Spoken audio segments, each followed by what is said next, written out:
ಮಕ್ಕಳಿಗೆ ವಿದ್ಯೆ ಹತ್ತುತ್ತಾ ಇಲ್ಲ. ಮಕ್ಕಳು ತುಂಬಾ ಸಮಸ್ಯೆ ಆಗ್ತಾ ಇದ್ದಾರೆ. ಮಕ್ಕಳಿಗೆ ಯಾವುದೇ ರೀತಿ ಕೆಲಸ ಸಿಗ್ತಾ ಇಲ್ಲ. ಮಕ್ಕಳಿಗೆ ವಿವಾಹದಲ್ಲಿ ವಿಳಂಬ ಆಗ್ತಾ ಇದೆ. ಇದಕ್ಕೆ ನಾವು ಏನಪ್ಪ ಯಾಕೆ ಈ ಥರ ಆಗ್ತಾ ಇದೆ ಅಂತ ನಾವು ನೋಡೋದಾದರೆ, ಪ್ರಥಮವಾಗಿ ಆ ಒಂದು ಮಗುವಿನ ಜನ್ಮ ಕುಂಡಲಿಯ ಪಂಚಮ ಸ್ಥಾನವನ್ನು ನೋಡಬೇಕಾಗುತ್ತೆ.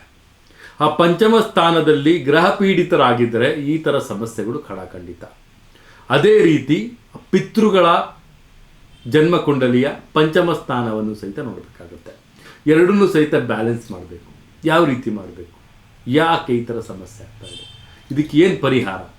ಮದುವೆ ಆಗ್ತಾ ಇಲ್ಲ, ವಿದ್ಯೆ ಅರ್ಜನೆ ಆಗ್ತಾ ಇಲ್ಲ, ವಿದೇಶ ಪ್ರಯಾಣಕ್ಕೆ ಹೋಗ್ತಿದ್ದಾರೆ ನಮ್ಮ ಮಗ, ಎಲ್ಲೂ ಸಹಿತ ಸಕ್ಸಸ್ ಆಗ್ತಿಲ್ಲ, ಹೆಲ್ತ್ ಇಶ್ಯೂ ಜಾಸ್ತಿ ಆಗ್ತಾ ಇದೆ, ಮನೆಯಲ್ಲಿ ಸಣ್ಣ ಪುಟ್ಟ ವಿಚಾರಗಳಿಗೆ ಕೋಪ ಮಾಡ್ಕೊಳ್ತಿದ್ದಾನೆ. ಏನು ಮಾಡಬೇಕು? ಇದಕ್ಕೆ ಸರಳ ಪರಿಹಾರ. ವಿಶೇಷವಾಗಿ ನೀರಿಗೆ ಸಕ್ಕರೆಯನ್ನು ಬೆರೆಸಿ ಸೂರ್ಯನಿಗೆ ಅರ್ಘ್ಯವನ್ನು ಕೊಡಿ.